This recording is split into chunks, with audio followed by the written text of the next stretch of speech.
All right, guys, recipe number 2, as we are dealing with all sorts of cheeses on the show. I am taking the ordinary coleslaw that you normally have at the side of a good pilau or your Sunday lunch, and I am adding this guy. It's intoxicating almost. Blue cheese. So some people say it's either you like it or you don't. I happen to love it because it pairs perfectly in my mind with beef. Any type of red meat, you're having a burger, a blue cheese burger, win. If you haven't tried it, don't hit it. Try it first and then come back and tell me. But I'm taking coleslaw, what we normally just whip up: carrots, cabbage, mayonnaise, and I am adding a blue cheese dressing to it to take it to another level altogether. You will never make plain coleslaw again. Let's get cracking. So what I did, I just have some onions very finely grated. Just about a half of onion kind of thing, very finely grated. To that, I just want to add some garlic. And for those who watch the show and know, I don't chop or grate garlic because I have this guy. That's right. My garlic press is always here for me. And I get perfectly minced garlic just like that. I'm going to build the dressing here first. So that's the base. I have a cup of good mayonnaise. At this age, I can just salt, pepper. I season in layers, so just to make sure. So salt and pepper. I'm going to add about a half tablespoon that's lime juice. And then I take this guy. It's not the prettiest fella. There are some blue things that you would probably think it's time to throw it away, but it's very good cheese and has very interesting flavor. So I just take it and I crumble it up. There's no other way to do this, guys. And crumble it up in there. Yeah. Let me wash my hands.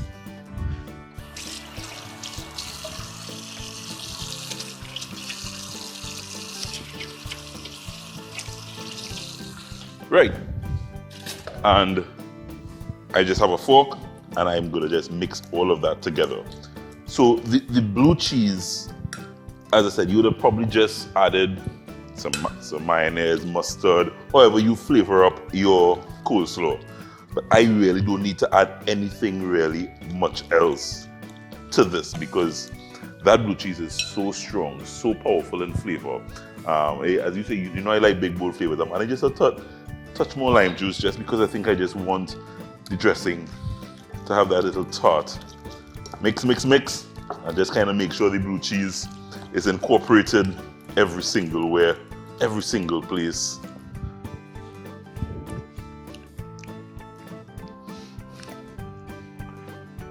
You are never going to do coleslaw the same way ever again. I'm going to put this aside, and then I have 2 types of cabbage. I have the ordinary white cabbage and this purple cabbage. I just want not a very fine chop because I like to taste the bite in the cabbage when I'm having coleslaw. Some people put the cabbage in a mixer, in the food processor, and it gets too fine for me. So I don't like a very fine coleslaw. But if you like it that way, hey, you go right ahead. So that's it. So I have my red cabbage, and I'm really just now bringing back because I'm ready now to put everything in. So I'll start with my red cabbage, get them in there. I'm going to add my white cabbage. So as you know, you eat with your eyes, guys, and color is kind of just so important.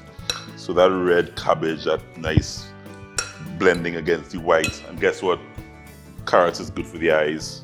So I'm adding some simply grated carrots in there as well and get it all mixed in. So this is actually a little tip. I think that I learned, Morella taught me this. So normally some people will add the dry ingredients, the cabbage and the carrots and so on, and then just start dumping mayonnaise and mustard on top and then mix it in. You have a lot more control when you make the dressing, whatever dressing you're using. Make it at the base, and then you add your dry ingredients and mix it. It really does.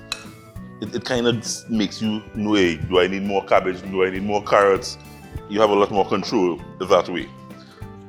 So I just kind of made it perfectly on the first time here. This is it, yeah. To this I probably could just add a little salt because you'd have added some cabbage, a little pepper.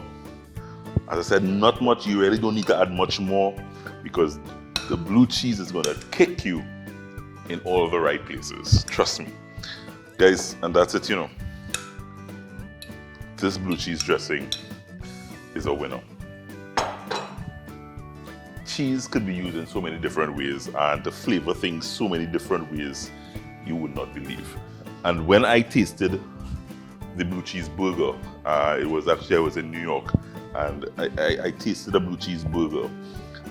I was very hesitant at first. I remember saying blue cheese.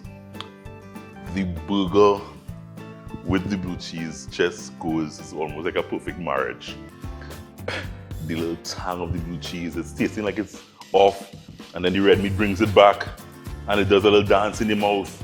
Trust me, guys. So you can serve this, as I said, with a pilau as a perfect side dish, but because I like burgers, I'm doing a nice little simple open-faced burger just to show you. So I have just a nice simple little burger patty, and I toasted some nice bread, and I'm just taking some of the coleslaw and dotting it over there. So this is like a nice appetizer bite kind of thing. For good measure, I have some blue cheese crumbles that I'll just crumble over it. Just so that you know it's a blue cheese dressing, blue cheese coleslaw that you're having here. And then, for that pop of color, a little cherry tomato to put on top of there. Look at that. Isn't that perfection? Say cheese.